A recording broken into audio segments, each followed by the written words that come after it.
definindo Legião Urbana, entendeu? Assim, o que é Legião Urbana hoje, assim, pra vocês? Vocês têm uma definição, assim, da coisa. O que é Legião Urbana?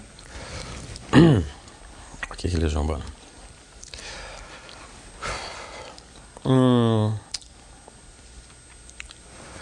Legião Urbana é um conjunto musical que canta, um conjunto musical brasileiro que canta letras em português a partir de uma batida 4x4 e a partir de uma experiência urbana do que é ser um jovem brasileiro vivendo a partir dos anos 70, tendo uma experiência urbana na cidade. E de repente embora a gente não faça não seja uma coisa de pesquisa e de tentar incorporar coisas brasileiras no trabalho, assim, geralmente se a pessoa observa, o trabalho da Legião Urbana tem uma porção de coisas que são bem brasileiras. Então eu acho que uma coisa que assim, as pessoas às vezes não percebem, mas tem um traço romântico muito forte, tem um traço narrativo muito forte nas letras. E na parte instrumental... instrumental... E na parte instrumental tem algumas coisas assim brasileiras também, especialmente a batida, porque o 4x4 está muito presente no Brasil. Então assim, pode não ser uma coisa de samba, mas tem algumas coisas que remetem à modinha, ao chachado, ao shot, assim. Se bem que a gente não pensa muito nisso, não. A gente começou imitando as bandas inglesas mesmo. E é isso. Pois é, então vamos até começar, vou até mudar um pouco assim a história. Vamos começar até um pouco daí. Vocês começaram era uma coisa assim... Vamos chamar assim, era bastante uma coisa, uma batida assim, bastante primitiva, entendeu? Uhum. E até hoje vocês não mudaram muito isso. Uhum. Por que isso? Porque não tem assim, até desde Legião Urbana 1 até o descobrimento do Brasil, tem coisas que Mas é o tipo de música que a gente gosta de fazer? Né, assim, porque cada disco tem que ser completamente diferente, a gente gosta de fazer, é o tipo de música que a gente mais gosta de fazer. Que é aquela batida tipo assim, ok, Bonfá, começa, tum, tchá, tum, e vai. Assim, eu acho que o mais divertido é justamente isso, porque nem o Jimmy Page falava, o bom do rock é que não se aprende na escola. Então você com 3 acordes, com 4 ou 5 ritmos básicos, né, assim, é aquele ritmo A1 de bateria eletrônica, aperta o A1 aí, tum, tchá, tum, tchá. Você sai e faz músicas, eu acho que isso é assim, a coisa mais legal do rock and roll. Se nós tivéssemos planejado assim sermos músicos e fazer e tentar se expressar utilizando somente a música, certamente o trabalho seria muito mais variado e não teria esses aspectos todos que a música que a gente tem faz. Que a música que a gente faz tem. Dá pra começar de novo? Começa tudo de novo do começo, porque assim... Eu fico tentando me explicar, eu acabo... Isso que eu ia comentar. 2 coisas que eu vou tentar comentar com você. Eu vou tentar assim, plá. Não, outra coisa. Depois que eu esquentar, eu vou embora. Ele sabe, é geralmente assim. E também não tem outra coisa. As primeiras 3 perguntas é Não olha pra câmera. Eu olho pra quem? Olha pra mim. Tá bom. Tá? Não olha pra lá, não. Olha pra mim. Eu posso olhar de vez em quando, né? De vez em quando dá uma olhadinha, mas tenta ficar... Essas perguntas são tão difíceis. O que é Legião Urbana? Legião Urbana, horas. Então, até que você me responda isso, entendeu? Tá bom, então começa de novo. Mas eu vou até começar de novo, já vou começar de uma outra maneira, assim. Tipo, enfim, vamos falar um pouco bom. Do descobrimento do Brasil. É só um conjunto de rock, sabe? Mas você não pode negar o seguinte, que é um conjunto de rock, que é isso que eu estava te falando ali, entendeu? Ele desperta uma curiosidade nas pessoas. Né? Você acha por que, por exemplo, vocês chegaram a um ponto assim, de despertar tanta curiosidade, de ser um grupo assim, tão diferente, vamos dizer assim, dos outros? Apesar de todo mundo fazer rock and roll, vocês são um grupo diferente. Bem, eu acho que eu já ia falar uma bobagem aqui, mas assim, eu acho que a gente desperta a curiosidade porque as letras, a partir do momento, assim, as letras e a própria atitude da gente, eu acho, falam da gente. Então, de repente, a pessoa que ouve uma canção da Legião Urbana, se ela se identificar, se ela gostar daquilo, ela vai sentir que aquilo é uma coisa que está sendo dita para ela mesma, entendeu? Então, entra em funcionamento uma série de coisas que geralmente a pessoa, assim... Eu já percebi uma curiosidade muito grande, assim, das pessoas querem saber como a gente é. Não para saber como a gente é, mas para saber se nós somos iguais a... Sabe? Então, de repente, tem um menino que está lá ouvindo... Poxa, você escreveu Teatro dos Vampiros, é igualzinho a história da minha vida. Vocês são assim mesmo? Então as pessoas têm essa curiosidade para saber mais assim se nós somos sinceros, se nós somos realmente honestos no que a gente faz e se essas experiências são realmente coisas que a gente viveu, né? E pelo menos até o descobrimento do Brasil eu posso dizer que com certeza que sim. Que essas coisas todas, tudo que está nas letras, embora às vezes exista assim, a gente troque o nome, troque alguma situação e tudo, mas são sempre coisas que a banda já viveu, né? Não só eu escrevo as letras, mas é sempre em cima de coisas assim, sabe, que nós conversamos e em que ponto está a vida da gente e tudo. Eu acho que isso é o que gera uma certa curiosidade. Porque a partir do momento que a gente não é percebido simplesmente como rock stars, de repente o cara que sai da limusine e vai pro palco e tudo, tem aquela vida que todo mundo já sabe como é, todo mundo quer saber como é que é a vida desses caras, se de repente eles falaram essa coisa que de repente é exatamente como eu me sinto, entende? É uma curiosidade que eu sempre tive, por exemplo, a respeito do Led Zeppelin, sabe? Ou então das minhas bandas realmente favoritas, por exemplo, eu morro de curiosidade para saber o que o Bob Dylan faz da vida dele, entendeu? Porque, de repente, as letras dele, assim, sabe, me dizem muita coisa, às vezes são coisas que me dizem respeito. E provavelmente é isso, ele fica em casa, sai para dar um passeio, sabe, namora, toma conta dos filhos, né, lê um livro, vai para um show, vai num restaurante, sabe, tem um dia que ele tá bem, tem um dia que ele tá mal, então com a gente é a mesma coisa. Não tem mistério, eu acho que é... E, pois você falou essa coisa das letras de vocês, enfim, que as pessoas mais ou menos se identificam. Por exemplo, esse disco agora, falando dele, Descobrindo o Brasil, ele posso dizer assim que ele é um pouco mais otimista do que o último disco de vocês, né? Do que o 5, e consequentemente, eu não sei se por isso é consequência, ele é mais comercial também, assim. Talvez, se bem que o 5 vendeu muito, né? E teve 3 hit singles, assim, Vento no Litoral é um dos nossos maiores hit singles. Eu acho que Vento no Litoral e o Teatro dos Vampiros junto com... Assim, quer dizer, ele teve menos hit singles do que os outros LPs, mas os 3 que vieram bem. Foi Vento no Litoral, Teatro dos Vampiros e O Mundo Era Tão Complicado. Teatro dos Vampiros foi escolhida a melhor música do ano, sabe, por 2 ou 3 órgãos de imprensa, coisa assim. Vento no Litoral, 1 ano e meio depois, 2 anos depois do disco ter sido lançado, ainda estava sendo lembrada, né? A nossa turnê dos 5, que a gente deve ter feito o quê? Umas 15 apresentações só, foi lá, melhor turnê do ano. Então, eu não sei explicar essas coisas, tá? Agora, o que eu posso dizer é que o 5 é o nosso Pornography do The Cure, entende? Então, assim, depois do 4 Estações...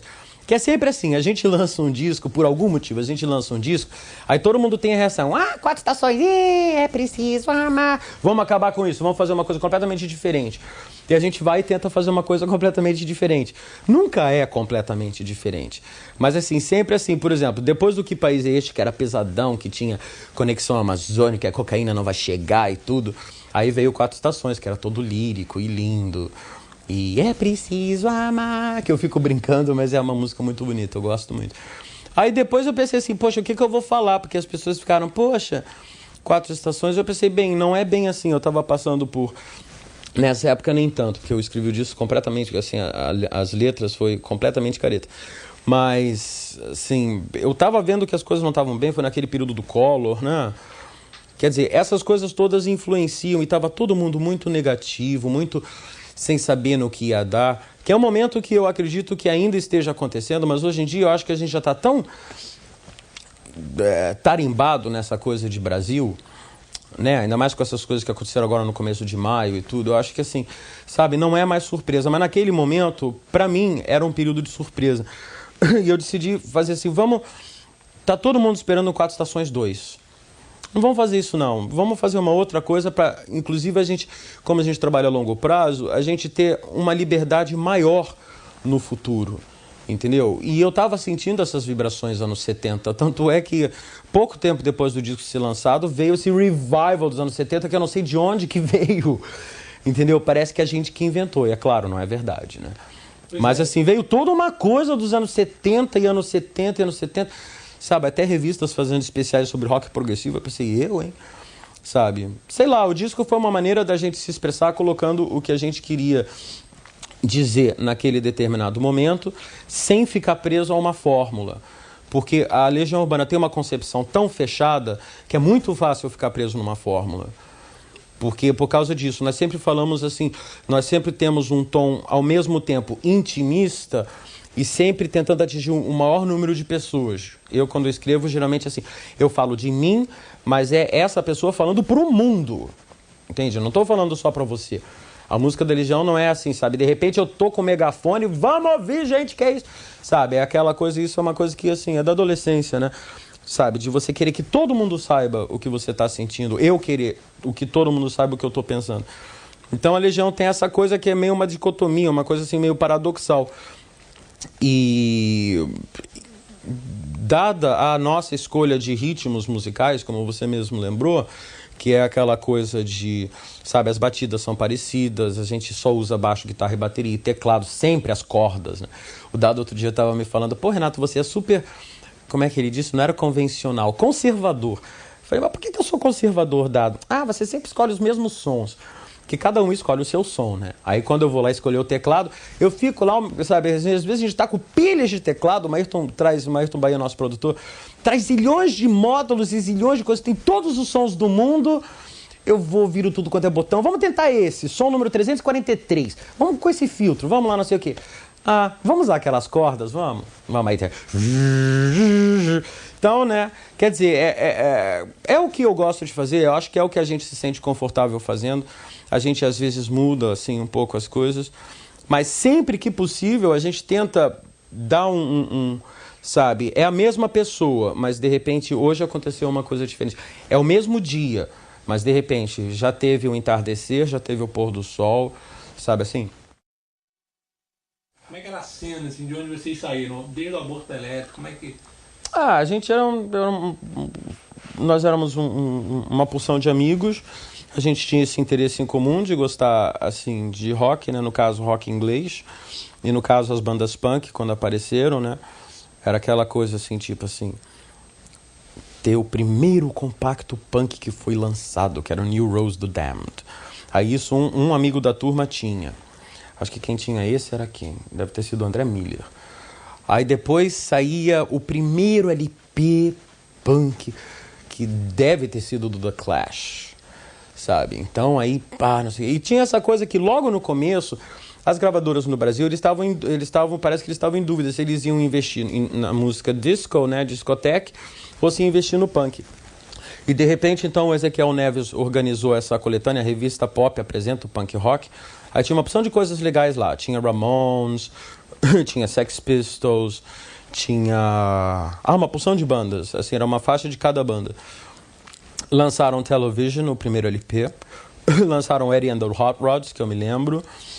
A gente já tinha uma gravadora menor, que era a Copacabana Discos, que tinha lançado os Stranglers. Lançaram os dois discos dos Stranglers e Dr. Feelgood, que já estava sendo uma espécie de um chamado para essas novas bandas que estavam aparecendo. Já tinha sido lançado o Horses, da Patti Smith, que foi um disco muito importante. E tinha essa coisa fervilhando, né? Além do primeiro dos Pistols, claro.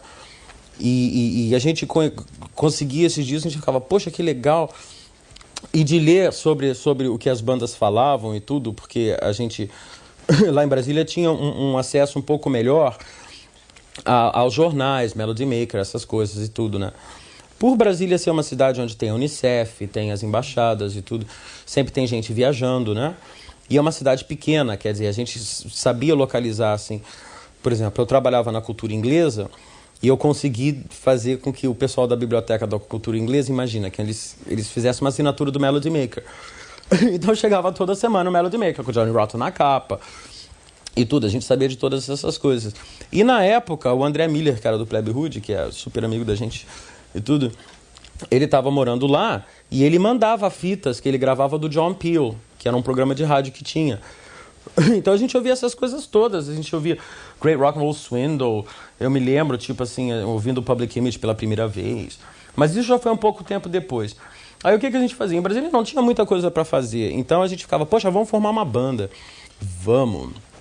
E era aquela coisa, a gente já tinha a banda toda pronta, a gente tinha nome, sabe, quem ia fazer o que na banda, o guitarrista, o baixista e tudo, só não tinha instrumento, não tinha lugar pra ensaiar, não tinha nada. Então era uma coisa maluca, porque de repente naquela época era muito difícil conseguir instrumentos. E, sabe, ter uma guitarra Fender, assim, que nem hoje em dia tem, assim, que é mais fácil, né? Putz, isso aqui era um absurdo. Eu tinha 2 empregos, dava lá na cultura inglesa, era repórter. do Jornal da Feira, Coordenadoria de Orientação e Defesa do Consumidor, para o Ministério da Agricultura. Pois meu sonho era comprar uma guitarra, sabe, assim. Até que eu ganhei um baixo. Meu pai me deu de presente um baixo. Aí, assim, eu ajudei e completei, comprei um amplificador. E era assim, o lance todo era esperar a semana passar, porque no fim de semana a gente podia ensaiar. E era muito legal, assim, eu tinha um Duovox Giannini, que eu acho que é do tamanho desse armário, era desse tamanho, assim. Sabe, a maior felicidade do mundo era subir os 3 andares até o apartamento do Fê, que ficava no terceiro andar, carregando aquela coisa pra gente ensaiar, sabe, e fazer barulho. E tipo, a gente ficava o ensaio inteiro tocando Now I Wanna Sniff Some Glue dos Ramones e treinando. Não, aquela, vamos de novo. Now I wanna sniff some glue. 1, 2, 3, 4, 5, 6, não, errou, vamos de novo. Que a gente ficava meses, até que a gente foi vendo como que funcionava, a gente aprendeu a tocar Problems e tudo. Até que alguém teve a ideia brilhante, gente, em vez de ficar cantando essas músicas, vamos fazer música da gente também.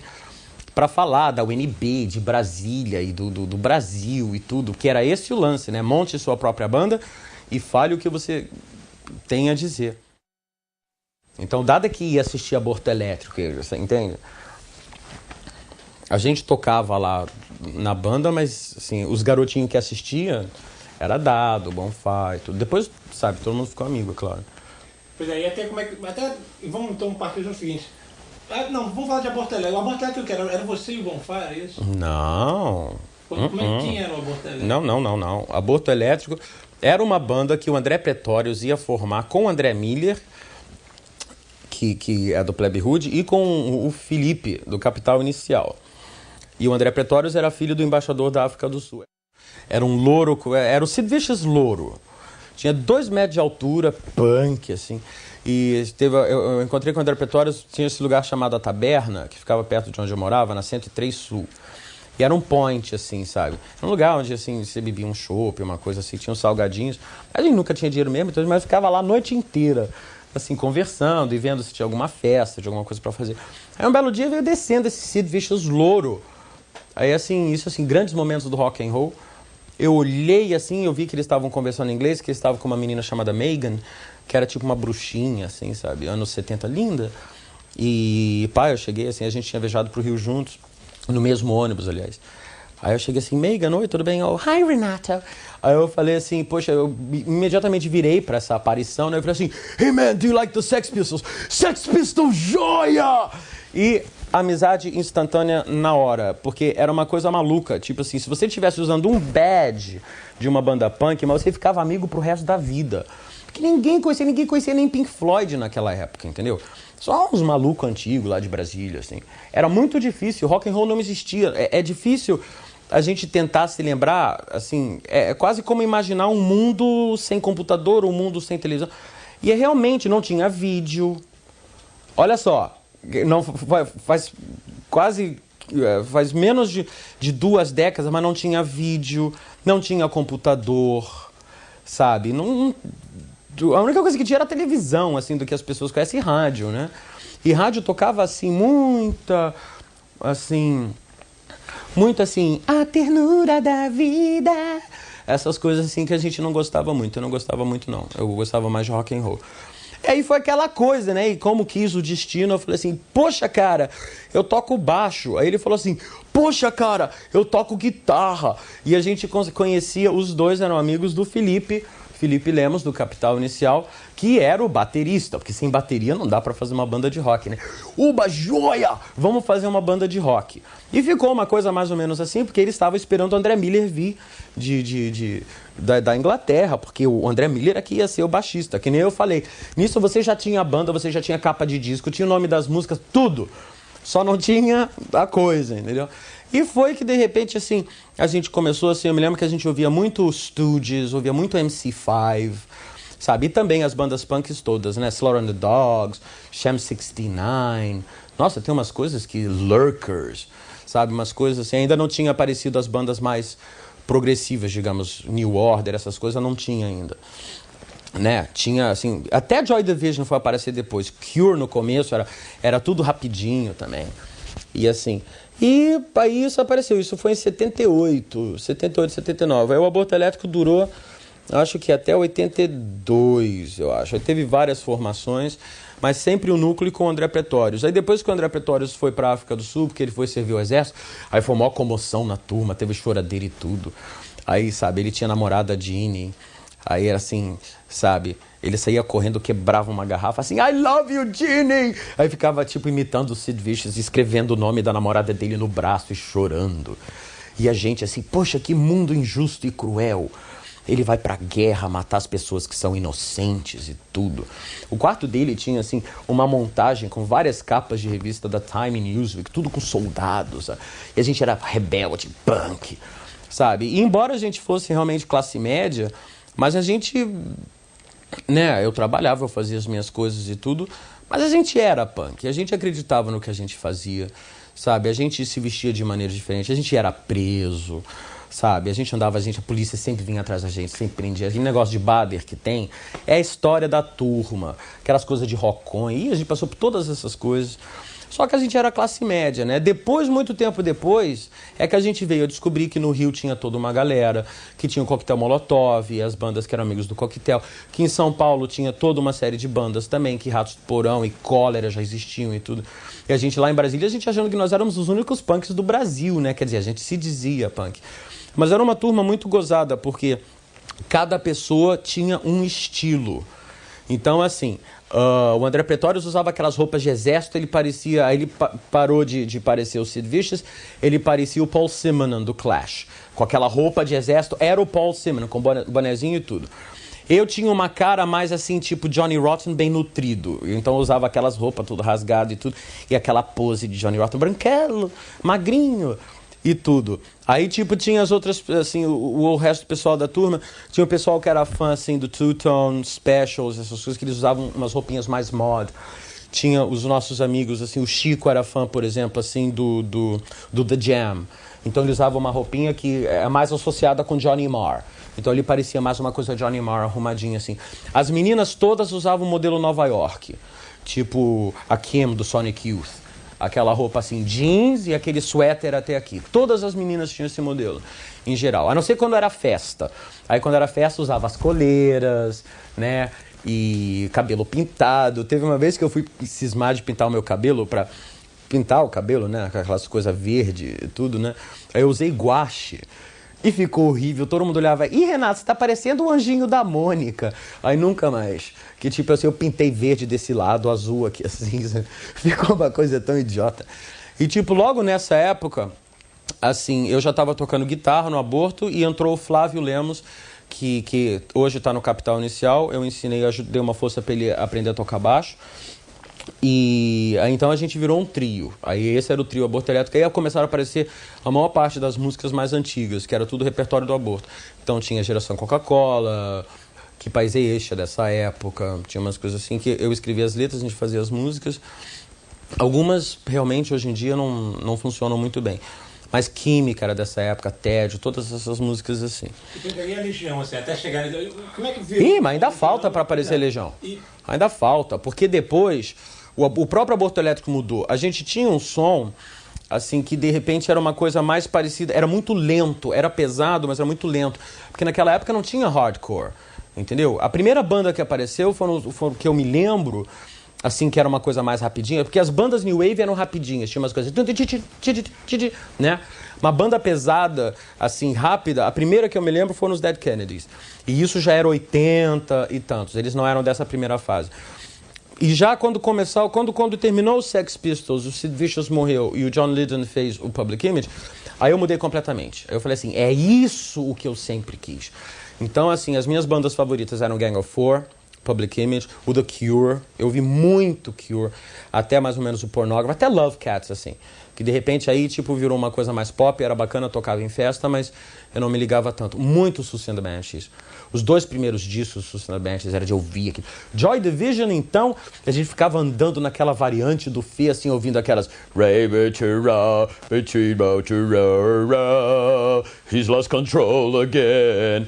E a gente achando que a gente sofria, que como o mundo é injusto e tudo, e essa cidade é um tédio, não tem nada pra fazer, e ninguém conhece rock and roll, e a gente quer montar uma banda e tudo, e arrumar as meninas e não sei o que, ir pra festa e tudo, não sei o que, blá, blá, blá, blá. Aí foi indo, até que um dia eu enchi o saco de repente, o Fê não me dava valor, entendeu? Sabe, ele era o reizinho, né? Era um saco, sabe? E, de repente, sabe, eu não carregava a banda nas costas, mas, sabe, eu tinha a minha contribuição, afinal de contas. Eu escrevia as minhas letras e tudo. E, às vezes, eu saía lá de casa, ia lá pro Lago Norte pra ensaiar, e, tipo assim, a gente tinha marcado o ensaio. E era uma dificuldade.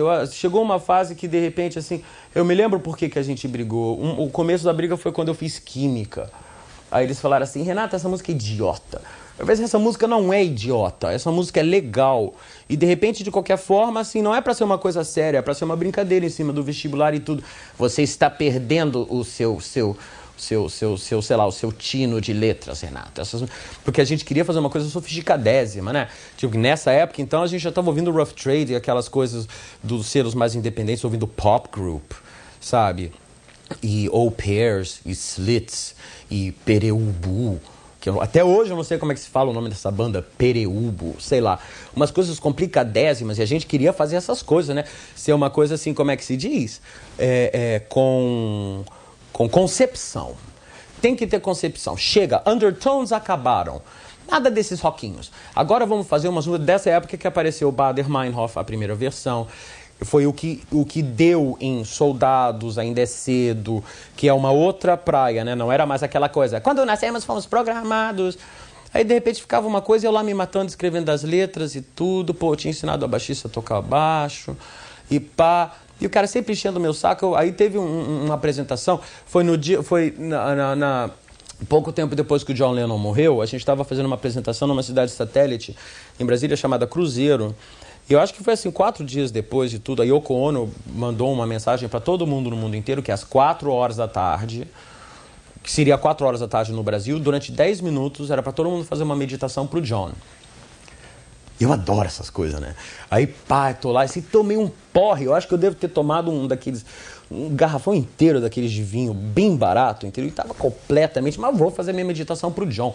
E foi uma coisa super importante que tava tendo lá o festival, a gente tava tocando embaixo de um prédio, entendeu? Junto os garotos lá, porque era assim, não era show. A gente pegava a bateria, montava, tinha um amplificador Irmãos Vitali desse tamanho, o meu Duovox, que desligava tudo naquilo, né?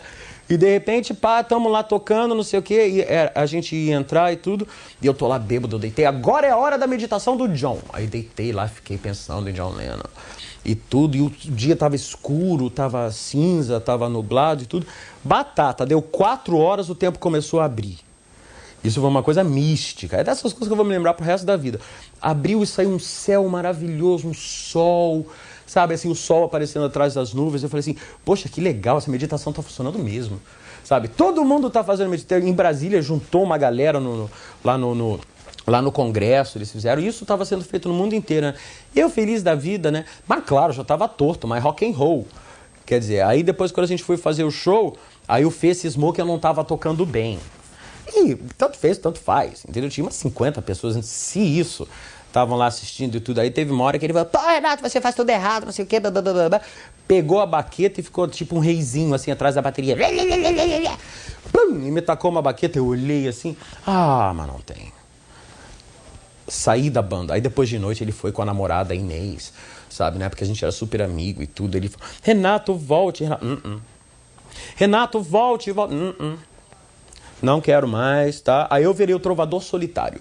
Que era assim, eu pegava, quer saber uma coisa? Eu não preciso, eu pego o meu violão, porque tinha o John Cooper Clarke na época, tinha o Reckless Eric, e já tinha, eu acho que o Billy Bragg já estava aparecendo. Então eu posso muito bem pegar meu violão, o Paul Weller já fazia umas coisas acústicas, não preciso dessa coisa banda punk. Eu pego aqui, vou cantar minhas músicas que ninguém quer ouvir mesmo, então na hora que tinha as apresentações, porque já tinham outras bandas, né? Já tinha o Plebe Hood, já tinha o XXX, tinha o Angra 2, tinha, sei lá, acho que nessa época até já devia ter dado o Reino Animal, que todo mundo começou a fazer banda.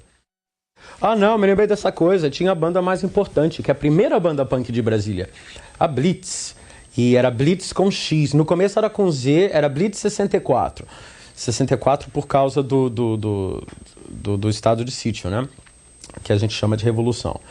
E depois eles mudaram para Blitz com X, então ficava Blitz, porque tinha a Blitz que apareceu no Rio de Janeiro em 82, eu acho, 83, que era mais ou menos nessa época, com Você Não Soube Me Amar, né? E a gente implicava muito com eles, porque eles eram super queridos. Era o Louro, que hoje está no Capital Inicial, tinha o Geraldo e tinha o Gucci, que depois foi tocar no Plebe Hood. E o Bonfá tocou em todas essas bandas, ele foi o baterista de todas as bandas. Baterista não tinha, né? Então basicamente eram 3 os bateristas, o Gucci, o Bonfá e o Felipe. Mas eles ficaram sendo conhecidos como a primeira banda punk de Brasília, porque saiu no jornal. Um repórter foi e escreveu, é a primeira banda punk de Brasília. Ih, mas eles ouviram tanto. Porque assim, eu já era desse jeito naquela época, né? Eu dei uma coisa que eu me lembrei, eu não me lembro se foi nessa época que eu saí da banda, eu não sei se foi por esse motivo que eu saí da banda. Porque depois eu comecei tocando baixo no Aborto Elétrico, depois eu passei pra guitarra, e a muito custo eu comecei a ter coragem pra cantar. Aí depois, quando o André Pretórios voltou da África do Sul, a gente teve um tempo que de repente eu cantava só.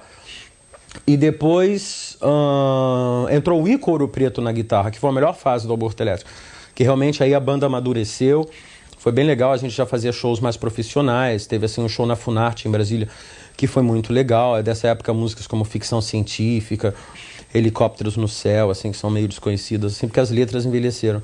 Mas musicalmente era uma coisa já mais próxima ao primeiro LP do Capital Inicial, o primeiro do Plebe Hood e o primeiro LP da Legião.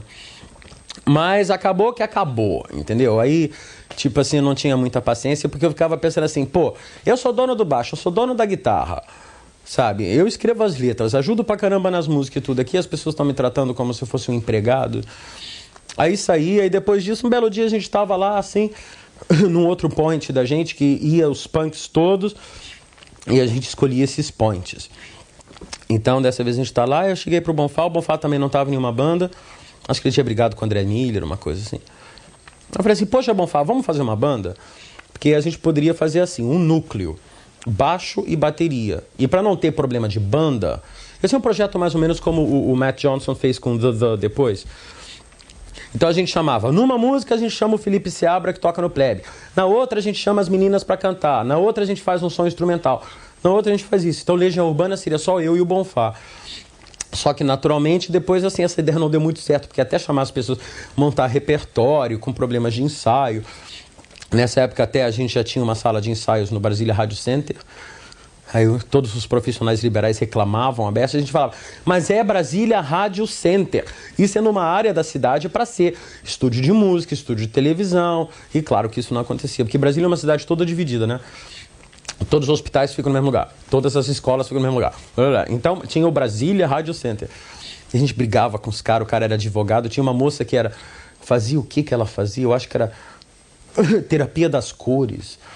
Que uma coisa assim que tem que ter aquele silêncio, né? E a gente lá... Quebrando o pau. Bem, mas todo caso. Aí apareceu a Legião Urbana. No começo, a gente chamou o Eduardo Paraná, que era um amigo do Marcelo, para tocar guitarra, só que ele tinha uma outra formação musical. Cara super gente fina, ele é muito legal. Pô, mó gatinho, Eduardo Paraná. E só que ele tocava... E a gente falava pra ele assim, não... Gente, a gente ouvia do Public Image, que é... Cling, cling, cling, cling, cling, cling. E o cara... Estudava música clássica, não dava muito certo. E tinha um amigo nosso, Paulo Paulista, a gente decidiu colocar um teclado. E ele tinha esse tecladinho, ele parecia o Ray Manzarek. Ele era muito jovem, mas ele era alto. Então, de repente, ele ficava lá. E assim, era um teclado muito primitivo. Mas assim, ele demorava a música inteira até achar o programa. E quando a gente terminava a música, tcharam, aí que ele tinha arrumado o som. Então, e também naquela época não tinha retorno, não tinha nada, e ninguém sabia o que estava acontecendo. Mas essa foi a primeira formação da Legião Urbana. Por algum motivo, o Bonfá brigou com o Eduardo Paraná, eles se desentenderam e tudo. E nessa época a gente já estava até fazendo apresentações bem maiores. A gente abriu para Blitz em Brasília, né? E tudo. O Paulo Paulista já tinha saído. Mas não estava dando muito certo, porque o som estava indo para uma praia, assim, que não era exatamente o que a gente queria. E o Paraná, ele assim, a gente falava, colocava discos assim, olha, ouve isso e tudo. Ah, esse cara não sabe tocar, sabe? E ele queria fazer um outro tipo de som. Então, cada um pro seu caminho, né? Hoje em dia, o Paraná é um dos maiores músicos de Brasília. Entende? Assim, ele É um Pat Metheny do Planalto. O cara toca pra caralho. Toca. Só que imagina, a gente lá, ok, soldados, faz assim, Paraná. Pô, mas isso não é música. As pessoas, o grilo dele, as pessoas iam achar que ele não sabia tocar. A gente falava, não, mas isso é minimalismo. Philip Glass, faz uma coisa assim. Não. Aí ele saiu e aí entrou o Ico Ouro Preto, que tinha tocado com a gente no Aborto Elétrico. Só que o Ico tinha medo de palco e a gente tinha a maior apresentação já armada, que era no... Eu tô com essa tosse horrível. Que era no Teatro da BO, e de repente foi uma coisa que a gente organizou, que era a seguinte: as 3 principais bandas, era o X, as 4 principais bandas, eu acho. Agora eu não vou me lembrar, mas eu acho que era o XXX, o Capital Inicial, que tinha sido formado pelo Fê e pelo Flávio, né?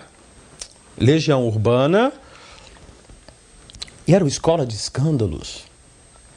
Olha, eu acho que era o Escola de Escândalos, que era a banda do Bernardo Miller e do Alessandro, que era o nosso amigo italiano.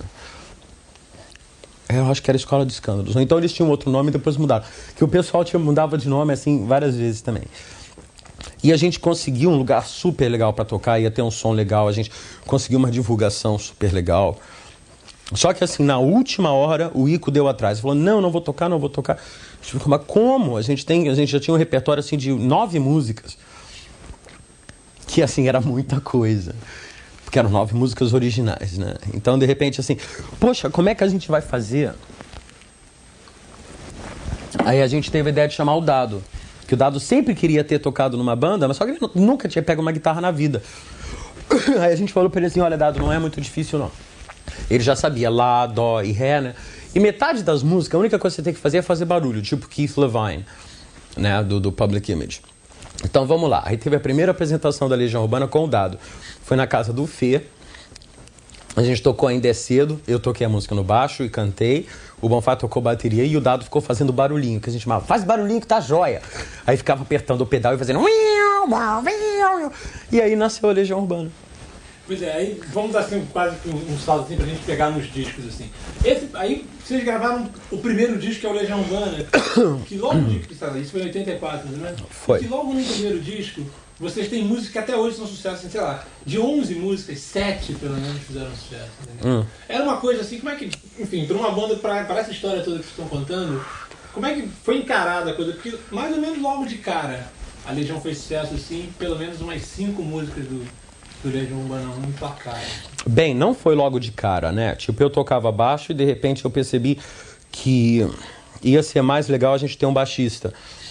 Então a gente chamou o grande Renato Rocha, fabuloso baixista, e ele entrou, aí eu passei a cantar só, né? Principalmente porque o pessoal da gravadora, quando eles assinaram o contrato com a gente, eles viram, o quê? Outro trio de Brasília com cara que canta e usa óculos.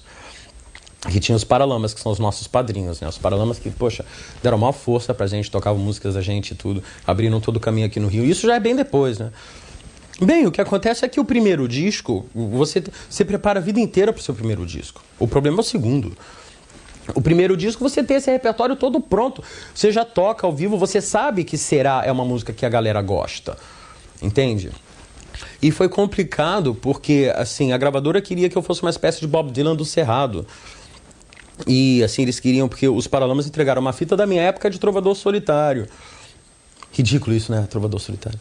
Mas, assim, eu lá com meu violão cantando Eduardo e Mônica e Geração Coca-Cola acústico. E eles achavam que ele estava assinando isso. De repente a gente apareceu lá, nós somos a Legião Urbana. E aí eles tentaram fazer uma primeira gravação com a gente, que era uma versão acústica de Geração Coca-Cola. A coisa não deu certo, a gente voltou pro hotel, falando, olha, não vamos, sabe? Que a gente tinha atitude, eu acho que a gente tem atitude até hoje. Não tem porquê, sabe, você fazer uma coisa que você não quer fazer. Você não tem nada a perder, é que nem o Dylan fala, quem não tem nada, não tem nada a perder. Sabe, a gente não é famoso, não é conhecido, não é nada. Por que eu tenho que fazer uma coisa que as pessoas querem fazer? Eu vou fazer o que eu acredito, né? A banda vai fazer o que a banda acredita. Então a gente voltou para Brasília, aí eles, desesperados, que eles já tinham assinado o contrato, né? Finalmente apareceu em cena o Zé Emílio Rondô, que se dispôs a produzir a gente, né? Depois de muito custo. Sabe, a gente brigava com ele, tudo assim. Mas aí a coisa andou, né? E não foi da noite pro dia. O disco virtualmente só estourou mesmo no final de 85, levou um ano. sabe? A gente tinha divulgadores da gravadora falando, olha, não leva esse aqui que é bom de outros conjuntos, mas esse aqui é uma droga, entendeu? E a gente teve sorte porque a crítica, de repente, começou a falar muito da gente. Porque era uma época, a gente também esquece, Brasília era como se não existisse, né? As pessoas ficam, Brasília? Oh, tem vida em Brasília? Entendeu? E de repente tinha um super movimento com bandas de rock. Tudo. Hoje em dia tá todo mundo sabe, tem as bandas novas de Brasília, sabe? Não tem surpresa nenhuma, sabe? Tem o Oz, tem os Raimundos, tem o, Low Dream e o Little Quail and the Mad Birds e zilhões de pessoas e tudo. Muito tempo depois da gente apareceram ainda outras bandas, Banda 69, o Bina Choque, sabe, zilhões de bandas. Mas naquela época era assim, então isso ajudou. E a garotada ouvia as músicas e gostou. E tinha um certo medo assim, de partir pro segundo disco, assim, não deu? Porque nesse segundo disco também é outro que tem clássico dele até hoje. Assim. Bem, me desculpe a modéstia, mas todos os LPs da Legião Urbana têm clássicos. Certo. Bem, mas o que eu posso fazer? É verdade. Né? Alguns têm mais, outros têm menos, mas, sabe, vamos parar com essa coisa de o primeiro disco, o segundo disco, é a discografia toda. A gente é fã de rock and roll. Então a gente sabe que uma grande banda, todos os discos são bons. Não é para comparar com Beatles, que é a maior banda do universo, entendeu? Mas do Please Please Me ao Let It Be, sabe, são todos os discos bons. O Nirvana estava indo por esse caminho também. Tudo que o Nirvana já lançou é bom. Ramones, a mesma coisa, toda grande banda. Entendeu? Às vezes tem uma grande banda que de repente tem um momento, principalmente se ela tem uma longevidade assim, estonteante, aquela coisa de uma banda que durou 20 anos e tudo. Então às vezes tem alguns percalços. Mas em geral, por que você vai lançar um disco com material que não presta? Para satisfazer a gravadora? Para ganhar uma grana rápida? O que vai ficar é o disco. Entendeu? Não vão ficar as fotos. Não. O que vai ficar é aquele momento que você compra o disco do Led Zeppelin, é o disco novo do Led Zeppelin, você coloca e você fica, pô, os caras continuam bom pra caramba. Isso é que fica. Entendeu? O Sepultura é assim. Entendeu? O Metallica é assim. Tem outras bandas já que não são. Que você compra o segundo, o terceiro disco e tipo assim, No nosso caso, pode até haver o fato da gente mudar um pouco a coisa e de repente uma pessoa gostar mais do primeiro disco, que, por exemplo, do 5, ou então a pessoa que gosta do 5 não gosta muito do Que País é Este, que é mais pauleira. Mas todos têm um certo nível de qualidade, porque a gente sabe que a coisa fica, entende? Eu ouço o primeiro disco do Television até hoje, sabe? Assim, e tem outros discos daquela época punk que eu não ouço, porque envelheceram, sabe? Então, eu acho que é mais ou menos por aí. Agora, o que aconteceu é que a gravadora queria que a gente repetisse o primeiro disco. Eles queriam no segundo, ok, então agora, vocês deram certo. Eles falaram pra gente assim, olha, se vocês venderem 5 mil, tá bom. E logo de início a gente vendeu 50 mil, que é muito, né? Pra banda, e a gente saiu direto com a LP, é muito. E é assim, porque a gente dialogou com a gravadora. E não adianta você ficar, sabe, sem saber o que tá acontecendo, deixar a gravadora fazer o que... E na época é porque era multinacional, né? Hoje as bandas todas é um outro jogo de cintura. Mas naquela época, sabe, assinar contrato em branco, nada disso. Sem ler, não. A gente ficou quase 5 meses para assinar, mostrei para todos os advogados, sabe, que você é advogado, lê isso aqui, sabe? Quando viu que não tinha escapatória, que era o contrato padrão, aí a gente assinou. Mas eles queriam o quê? No segundo queriam mais rockinhos. Então agora vocês vão gravar Que País é Esse, né? Química, Química, vamos gravar Química, Tédio. Vocês não gravaram Tédio no primeiro disco, rapazes. Vamos lá. Não. No segundo disco a gente vai fazer como a gente quer. Quando eles ouviram aquilo, Daniel na Cova dos Leões... Almeida, o que é isso aqui? O que é essa música aqui Eles são uma banda de rock? Ninguém falou pra esse menino aqui, essa música de 5 minutos, com pandeiro e violão, sem refrão. Quem é que vai decorar essa letra? Quem é que vai entender essas coisas? Cadê o protesto? Que história é essa de Eduardo e Mônica? Entendeu? Que história é essa entende? Central do Brasil. Eles são uma banda de rock. Que são esses violões aqui? E, naturalmente, a gente acreditava no material, a gente acreditou na banda, né? E deu certo. Nessa época também, enfim, no Tempo Perdido, por exemplo, uma vez você falou que você, assim, meio até se envergonhou da música de tão parecida que ela era com o Smith, assim. Você consegue identificar, assim, no disco, na discografia de vocês, essas influências, assim, em cada disco? Não tem isso, assim? Eu não sei, eu não acho que a música é parecida com os Smiths. Eu acho que ela ficou parecida com os Smiths. Por causa quando a gente ia explicar pro Maírton, que era o nosso produtor, o que a gente queria, e não tem como você explicar sonoramente, a não ser apresentando exemplos, a gente falava, olha, uma banda que tem esse som de guitarra, esse baixo, porque o baixo da gente era uma coisa bem característica, como eu tocava e como o Renato Rocha tocava também. Era uma coisa bem o baixo do U2, o baixo do The Cure, o baixo do Susan and the Matches. Não é só uma banda, todas as bandas eram assim. Sabe? É o Peter Hook do New Order, naquele primeiro disco, sabe? Que de repente a guitarra fica fazendo lá não sei o quê, sabe? Se bem que isso já é do Power, Corruption and Lies. Deixa eu me lembrar da primeira música do primeiro disco do... Mesmo assim, essa do Power, Corruption and Lies, o baixo ficava assim... Então, a gente usava esses referenciais na hora de falar pro produtor para ele equalizar, porque o pessoal estava acostumado a gravar o que eles chamam de chacundum. Na gravadora eles só sabiam gravar chacundum. Porque, primeiro, os grandes produtores de MPB não se identificavam com a gente e não iam querer trabalhar com a gente. A gente não tinha a verba que um Beto Guedes tem, que o Milton Nascimento tem, e eles faziam, como a gente passou a fazer a partir do Quatro Estações, de ficar um ano no estúdio, o Beto Guedes lá com o bandolim dele, montando as músicas. A gente tinha que entrar, gravar, pronto, terminou. A única referência que eles tinham era uma coisa mais pop, mais disco in Moscow. Então a gente usava, vamos tentar fazer uma coisa assim. E na hora acabou ficando parecida. Mas eu me lembro que quando a gente fez Tempo Perdido foi logo quando a gente tinha acabado de lançar o primeiro disco.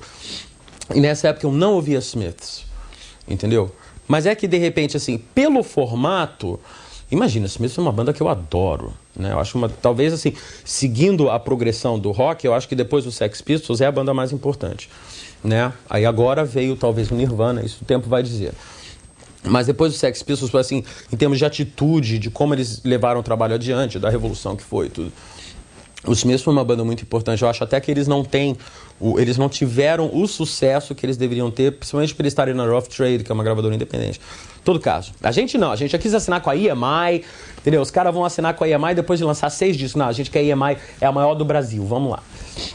Mas o que acontece? Então, quando o Dado começou realmente a ter mais domínio da guitarra, e dado o instrumental da banda, o baixo sempre fazendo cabeça de nota bem grave, a bateria marcando, o vocal pulando por cima, o único instrumento que sobrava para fazer melodia e harmonia era a guitarra.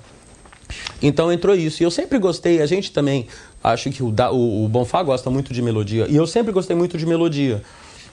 Sabe, eu já ouvi muito Beatles, muito, sabe, Rolling Stones, teve uma época que eu gostava mesmo é de Ruby Tuesday.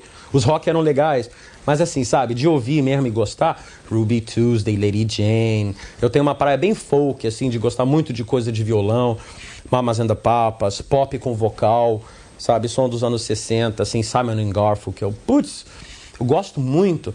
E de repente, assim, tinha aquela coisa de, ok, a gente tem as músicas barulhentas, mas vamos fazer umas coisas bonitas também. Que eu gosto de cantar coisas bonitas. E é gostoso você ouvir uma coisa bonita, né? Você acha assim também que o terceiro disco, Que País é Esse? Ele mais ou menos assim, ele encerra uma primeira fase do Legião? Ah, encerra. Porque ali... O Que País é Este... Pausa.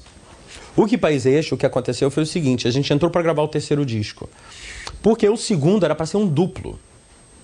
O 2 era para ser 2 duplo. E ninguém deixou. Entendeu? Era para ser O Que País é Este junto com 2. Então era para ter Faroeste Caboclo, tinha uma porção de temas instrumentais do Bonfá, era para se chamar Mitologia e Intuição, um dos nomes. E tinha uma porção de coisas que o Bonfá fazia nos teclados e tudo, e temas instrumentais, com uma porção de coisas pop, com tédio, com química, com Conexão Amazônica e Que País é Este, mas também já com Angra dos Reis, com mais do mesmo, e era para ser um panorama, um álbum duplo, assim, super legal, recheado de coisas legais. Mas a gravadora não quis. E quando a gente entrou para gravar o terceiro disco, a gente ficou sem saber o que fazer, porque a gente tinha uma concepção certa pro 2, que era uma coisa para ter uma certa duração, quer dizer, era um disco para durar 2, 3 anos, para a gente sedimentar o trabalho. Nós somos a Legião Urbana e ia tocar, tipo assim, sei lá, um exemplo bobo. o Use Your Illusion do Guns N' Roses, que não tem nada a ver com Legião Urbana, entendeu? Mas assim, vamos lançar um calhamaço de material e depois trabalhar isso com calma. Era essa a ideia. Mas aí o que acontece? Isso não aconteceu. E na hora que a gente foi fazer o terceiro disco, a gente descobriu que não tem mais o que falar. A gente ficou lá e até eu me lembro, na época, a gente falou assim, eu falava, né? Não, entramos para gravar o disco, mas não vamos mais gravar, porque nós não temos o que dizer. Aí todo mundo, como eles são honestos, viu? Eles não fazem por dinheiro e tudo. E ninguém entendeu nada, né? Porque um mês depois a gente saiu com Que País é Este? Mas é que aí a gente pensou, bem, essas músicas a gente já toca nos shows. Vamos pegar as 3 músicas que estão prontas, que são Eu Sei, Mais do Mesmo e Angra dos Reis, juntar as músicas que sobraram de outtakes do 2 e fazer um disco. Só que algumas pessoas não entenderam, principalmente em São Paulo, assim, Legião Urbana lança disco esquálido e primitivo. Mas foi o disco que de repente solidificou o sucesso. Foi no Que País é Este, não em 4 Estações, que a gente começou a tocar em ginásio. Aliás, foi no final do 2. Depois que a gente fez o Canecão, a gente conseguiu tocar no Canecão. Naquele horário das 7 horas, é claro, mas, sabe, tocar no Canecão era um sonho, isso não existia. A partir daquele momento, a partir do estouro de Eduardo e Mônica e depois Índios, aí virou mega. E isso deve ter sido já em 86. Só um minuto, Renato, você está sonando aberto. Vamos. Então, Renato, a gente estava no... Pois é, no 3. No Que País é Esse? Mas o Que País é Esse... A gente estava começando essa coisa de encerrar uma fase e até os temas mudam também, né? Parece que Legião deixa de ser assim uma coisa mais... Não, quer dizer, deixa um pouco do protesto, uma coisa um pouco mais rude de lado. Em que disco? No terceiro. No terceiro vocês encerram isso. A 4 Estações já é uma outra coisa, muda de tema, inclusive, né? Eu não acho. Eu acho que a gente falava exatamente das mesmas coisas. Mas, enfim, e essa consolidação assim, da Legião Urbana? Porque eu estava comentando que seria nas 4 Estações. Mas no Que País é Esse, a Legião já estava... 4 Estações foi quando até as pessoas que não queriam ver, não podiam mais deixar de ver. Mas eu acho que isso já vinha acontecendo desde o 2. Assim, mas foi no 4 Estações que, de repente, depois daquele problema de Brasília, a gente decidiu fazer uma coisa mais organizada. Partiu da gente. A gente fazer uma coisa mais organizada, palco mais alto. Não tinha mais como a gente ficar perto do público, porque dava confusão. Não por nossa causa, nem por causa do público, mas por causa de seguranças e coisas e tudo. Não tem como você tocar num palco de 2 metros de altura para 50 mil pessoas. Então, o 4 Estações foi assim. E também foi um disco que teve muita expectativa, porque a gente demorou quase 1 ano para gravar. E foi a primeira vez que a gente demorou muito tempo para lançar material. Quer dizer, o 4 Estações, o Que País é Este é de 87, o 4 Estações é de 89, foram 2 anos. E estava todo mundo realmente esperando, porque nesse meio tempo, as outras bandas continuaram trabalhando, Titãs e Paralamas, Engenheiros e tudo, e de repente a gente parou, a gente ficou sem fazer show esse tempo todo. E as pessoas ficavam, mas como? Esse pessoal, porque geralmente quando eles é assim, as pessoas falam, você não gosta de ganhar dinheiro não? Por que você não está fazendo show? Você não faz entrevista e tudo? Como se de repente dinheiro fosse a motivação principal, entendeu? E o que eu tenho a dizer é que o dinheiro é a motivação principal.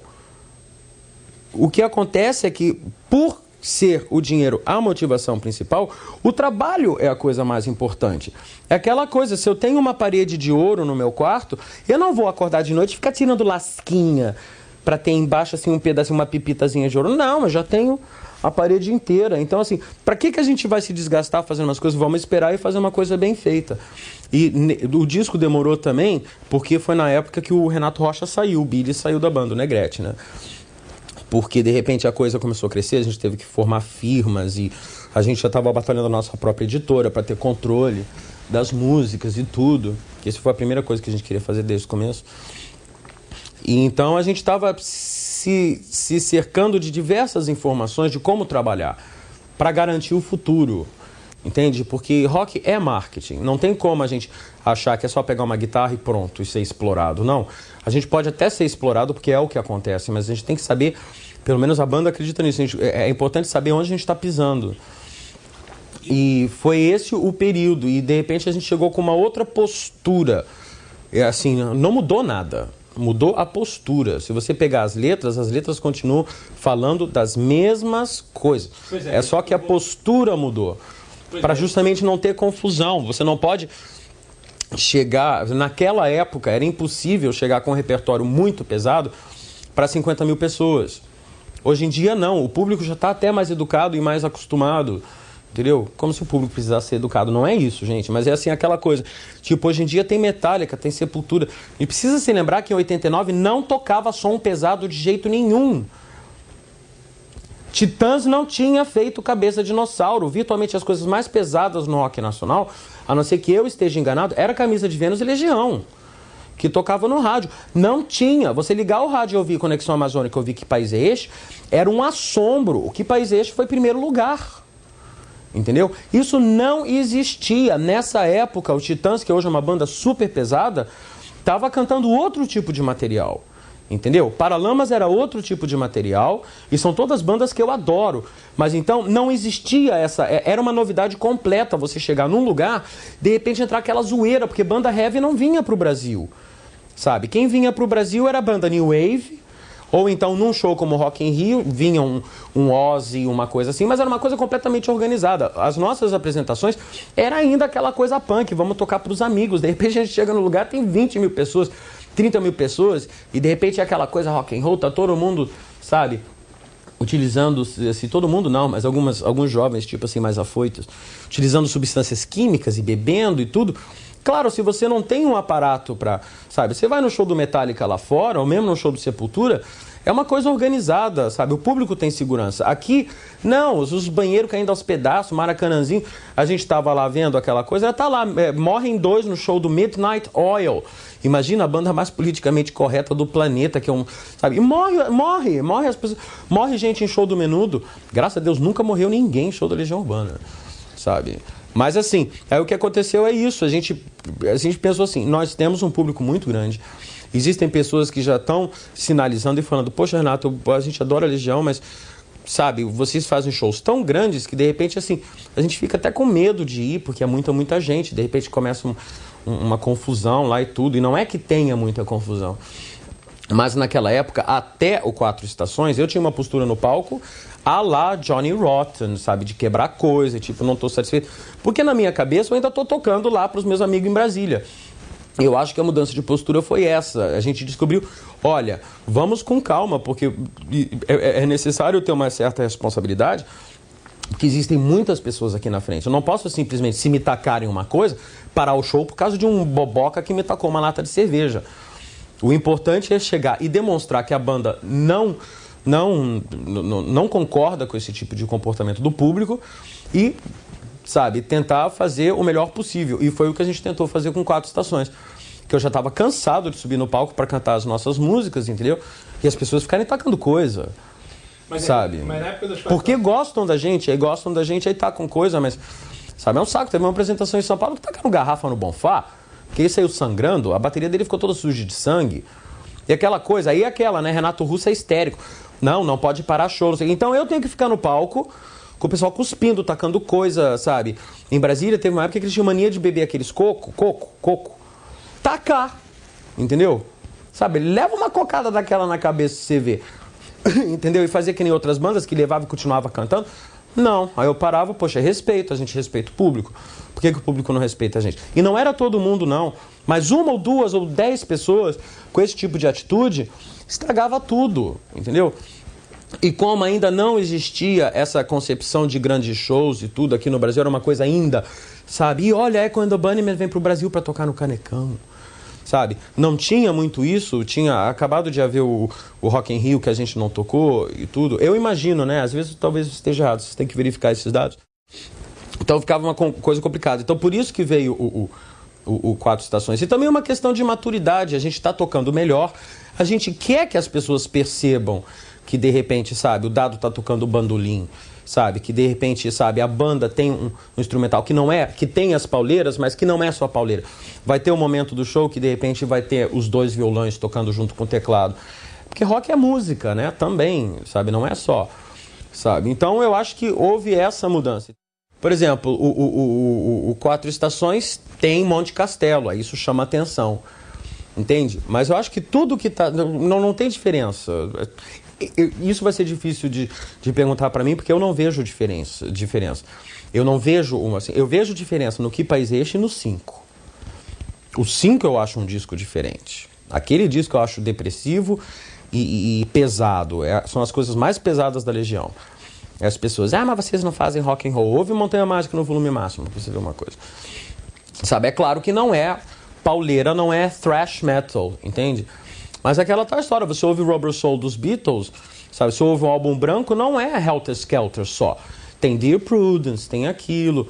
É porque eu acho que a gente ainda é banda das antigas, nós somos meio dinossauros, então a gente faz um som um pouco mais variado. Quer dizer, sempre dentro da nossa concepção um pouco limitada, mas tem a música rapidinha, tem a balada, tem a outra que é assim, tem a música de amor, tem a música que é falando de violência, não sei o quê. Ao passo que algumas bandas, por opção, e eu acho isso uma coisa muito importante, cada banda ter o seu próprio trabalho, você pega o disco e é pauleira do começo ao fim. Entendeu? Ou então a outra é balada do começo ao fim. Acho que as pessoas que falam isso da Legião é porque elas não acompanham direito o nosso trabalho. Porque quem ouve os discos sabe que os discos são completamente variados. Desde o primeiro até o Descobrimento do Brasil. O Descobrimento do Brasil começa com uma música folk, vem um pop, depois vem uma pauleira punk, grunge, depois vem Perfeição, depois vem um instrumental com oboé e violão. Aí depois vem aquelas músicas que a gente gosta de fazer com o Bonfá, sempre fazendo aquele tambor. Pum, pum. Aí depois vem uma balada meio assim, Chacundum, Jesus and Mary Chain. Aí depois vem um pop, sabe? Então eu não vejo, eu acho que as pessoas percebem mais de ouvir na rádio. E naturalmente as músicas que têm uma tendência a serem sucessos maiores são as baladas, porque eu acho que assim, aqui no Brasil a gente gosta muito de coisas emotivas, de coisas assim românticas, até sentimentais. Então, por exemplo, Pais e Filhos é um sucesso maior do que Faroeste. Embora Faroeste também tenha sido um hiper, mega, triper sucesso. Mas as pessoas sentem um carinho especial por Pais e Filhos. Porque é uma música que mexe as pessoas de uma certa maneira, entendeu? Sabe? Eu acho que é motivo, por exemplo, porque o A-ha é um conjunto mais popular do que o Nirvana. E de repente o Nirvana estava indo para esse caminho, quer dizer, tipo, já estava trabalhando com cello, e uma das reclamações do Kurt Cobain era justamente essa. O pessoal quer que eu fique cantando Smells Like Teen Spirit, e de repente eu quero fazer uma coisa tipo All Apologies, ou então Dumb, que é um outro lado da banda, né? E a gente tentou cortar isso desde o começo. Nosso primeiro disco é muito variado. Tem Por Enquanto, que é uma super balada, mais balada do que aquilo. Aquilo parou o bonde, né? E ao mesmo tempo tem Será, tem o reggae, tem... Sei lá, não sei explicar. O 5, você tá falando, o 5 é o disco com certeza mais complicado assim, da Legião. Você acha que ele é um disco assim melancólico? Um disco melancólico, assim? Porque é um momento, inclusive, pessoal da sua vida complicado. É um disco assim, que, enfim, lendo até pesquisa, coisas que você já falaram, é um disco assim sobre experiência, sei lá, com heroína, com... Bem, o lance é o seguinte, independe de eu estar num momento complicado ou não, porque de repente eu trabalho, né? Sabe? Então, assim, isso é uma opção. Naquele momento, a gente realmente sentiu que se a gente fizesse uma coisa mais próxima do que a gente estava sentindo, ao invés de tentar forçar músicas alegres e mais pra cima, assim, a coisa fluiria mais naturalmente. E nessa época a gente estava justamente convivendo com o problema de não ter baixista, que foi um problema no Quatro Estações. Que de repente o Dado toca na maior parte das faixas, eu toco em algumas, e em outras é o Bonfá. No 5, por sugestão do Bonfá, a gente chamou um amigo nosso, Bruno, para tocar o baixo, só que de repente isso complicou geral, porque ele era um pouco parecido com o Eduardo Paraná. Então a gente fala, Bruno, 2 notas. Pelo amor de Deus, Montanha Mágica é assim, pão, pão, pão, pão, pão. Pão, pão, pão. É isso, e a gente quer que seja isso durante 10 minutos, ok? E de repente era muito difícil, porque as pessoas acham que é fácil tocar 3 notas, e não é. Não é fácil tocar 3 notas, mas de jeito nenhum. Então a música não vinha. E a gente ficou anos no estúdio, acho que nem demorou tanto tempo quanto Quatro Estações, mas assim, a gente ficava muito tempo para gravar um disco que tem 8 músicas só, entendeu? Então de repente ficava durante... horas, assim, vamos fazer com clique. Não, vamos fazer sem clique. Vamos fazer assim, vamos fazer assado. Por quê? Porque o Bruno é um cara fabuloso, ele tá com um trabalho super legal com Sound Machine agora e tudo, mas ele não tinha a nossa formação, entendeu? Eu dei de presente o disco do Velvet Underground pra ele saber o que é. Olha isso, é Pale Blue Eyes. É 5 minutos disso. Porque é a nossa linha musical, a gente faz isso. Não, vai parecer que eu não... A velha história, vai parecer que eu não sei tocar. E não tem. A gente está gravando o nosso disco, vai sair do nosso jeito. Então, demorou muito tempo, porque tudo tinha uma saidinha de nota, entendeu? Era...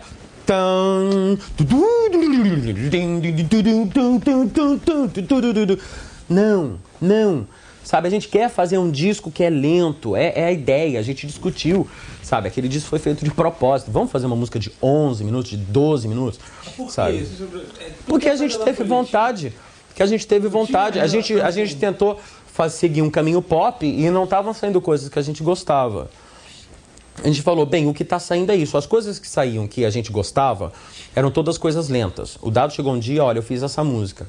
Era Montanha Mágica. Falou, putz, isso é maravilhoso. Vamos usar, entendeu? Aí o Bonfá chegou, ele chegou com o Teatro dos Vampiros, que é uma música pop, mas é lenta. Aquilo é muito lento. Entendeu? É sempre precisei... Entraram coincidências. Na época eu estava lendo muito sobre a Idade Média, sobre Templários, não sei o que. E a gente é uma banda, quer dizer, cada um traz um pouco de sua coisa. E por um determinado motivo, todo mundo trouxe coisas que tinham aquela vibração. Que quando, quem está numa banda sabe, a banda tem um ritmo próprio.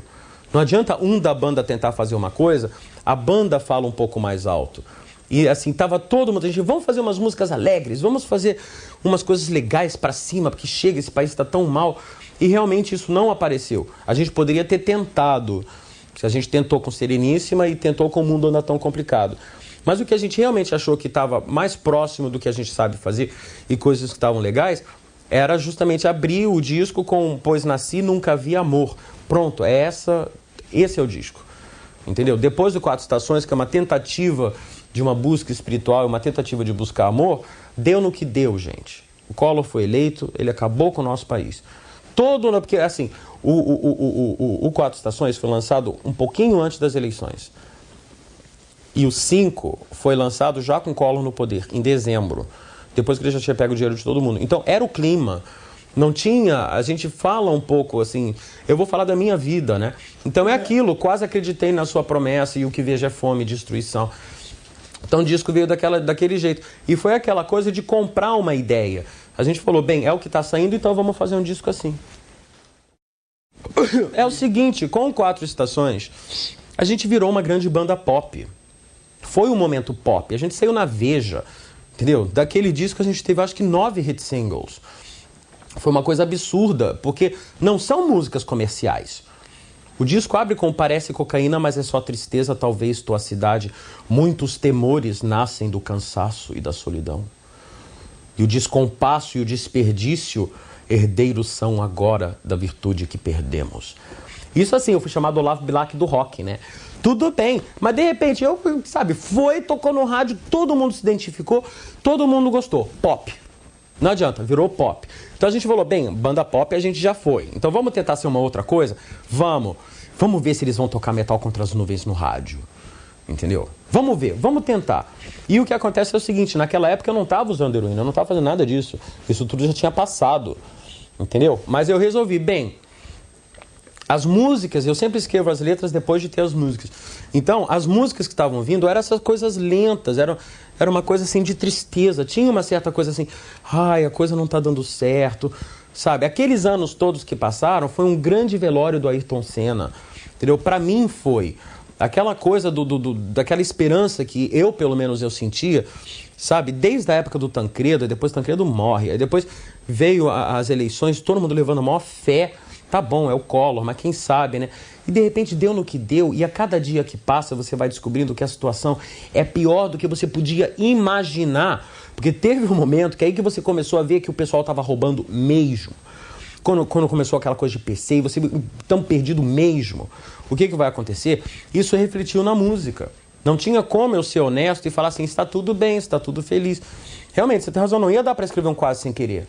Entendeu? A única saída era aquela coisa do mundo anda tão complicado, mas eu tenho essa pessoa que gosta de mim e de repente, sabe, vamos levar para esse lado. Agora, como as músicas estavam vindo, a música já estava falando disso, aí o que eu achei legal? Tipo, pegar uma experiência recente minha, que foi essa coisa de mexer com substâncias que são coisas assim, muito perigosas e terríveis e tudo, e escrever sobre isso. E tentar, como letrista, né, colocar dentro das músicas essa experiência, para ser um retrato daquele momento, entendeu? Então o disco é um retrato daquela época, entendeu? É um disco assim, por exemplo, o Descobrimento do Brasil é um disco sobre perda, mas são poucas as pessoas que percebem isso, por causa do jeito que as músicas estão estruturadas. Todas as músicas são músicas de despedida. Não teve uma pessoa que me falou isso, mas todas as músicas são músicas de despedida. 29 é tipo assim, quando você deixou de me amar, eu aprendi a perdoar e tipo assim, acabou.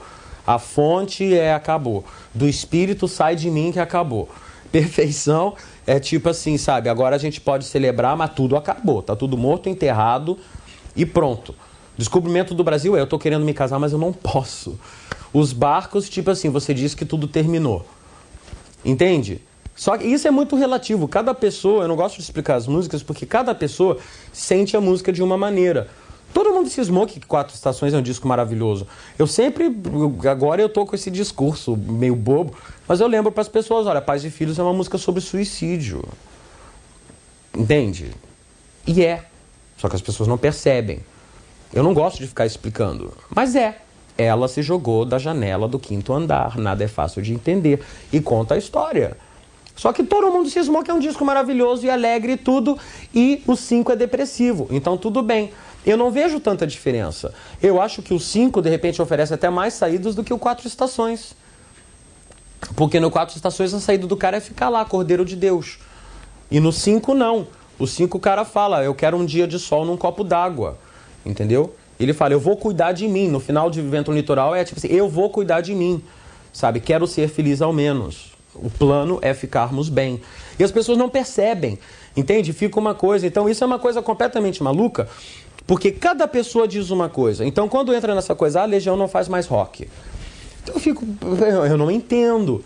Se bem que eu tô dentro da banda, né? O Dado talvez tenha uma opinião, o Bonfá vai ter outra opinião, uma outra pessoa vai ter uma outra opinião. Mas assim, o que eu vejo das coisas é que cada pessoa identifica dentro do seu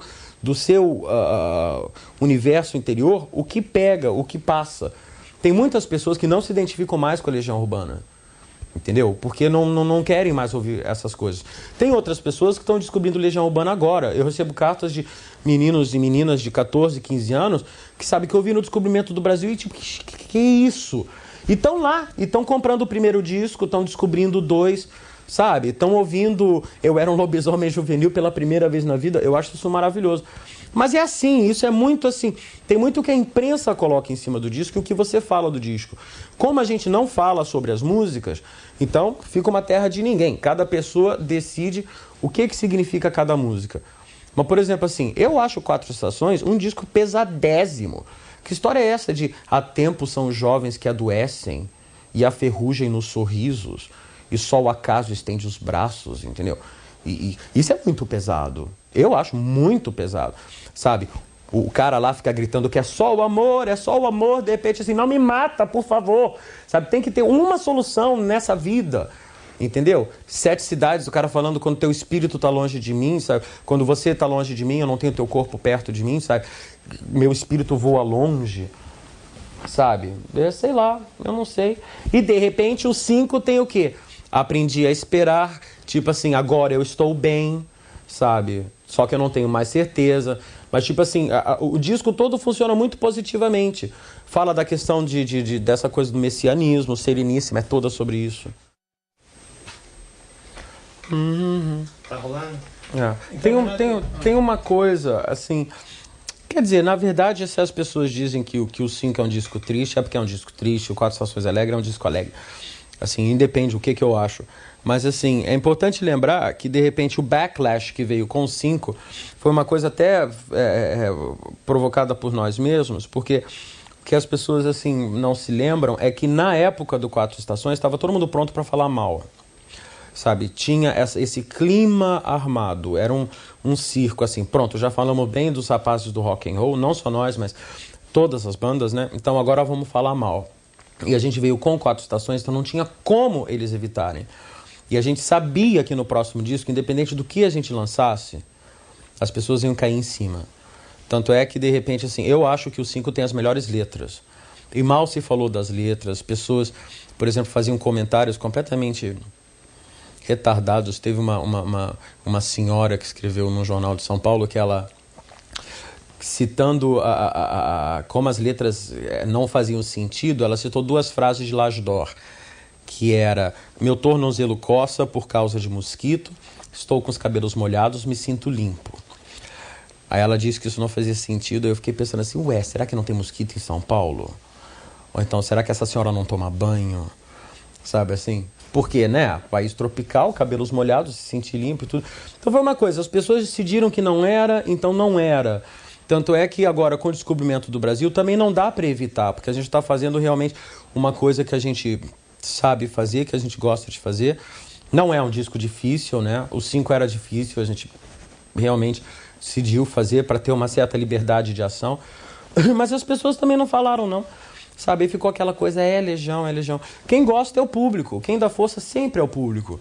Entendeu? Então a gente está do lado do público, eu não me preocupo mais. Antigamente eu me preocupava muito, eu ficava magoado quando falavam da gente e tudo que eu pensava, poxa, nós somos tão legais, essas pessoas aqui, que nem esse outro energúmeno, também do mesmo Jornal de São Paulo, dizendo que a gente não podia ter escrito uma música como Soldados, porque a gente não tinha servido o exército.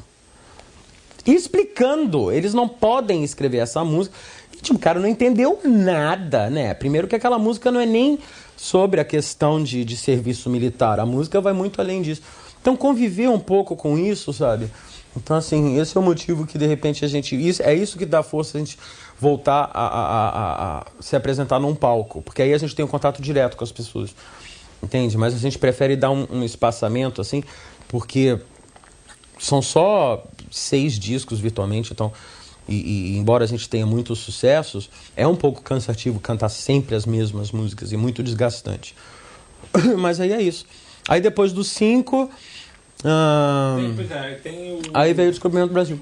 Não, pois é, tem o Música para Acampamento que é... Música para Acampamento. O Música para Acampamentos é que fechou a tampa. Você perguntou, foi o 5 que fechou a tampa? Não, o Música para Acampamentos que a gente pensou, bem, terminou a primeira fase da Legião realmente. Sabe, a gente achou importante fazer um registro, não foi disco de contrato da gravadora.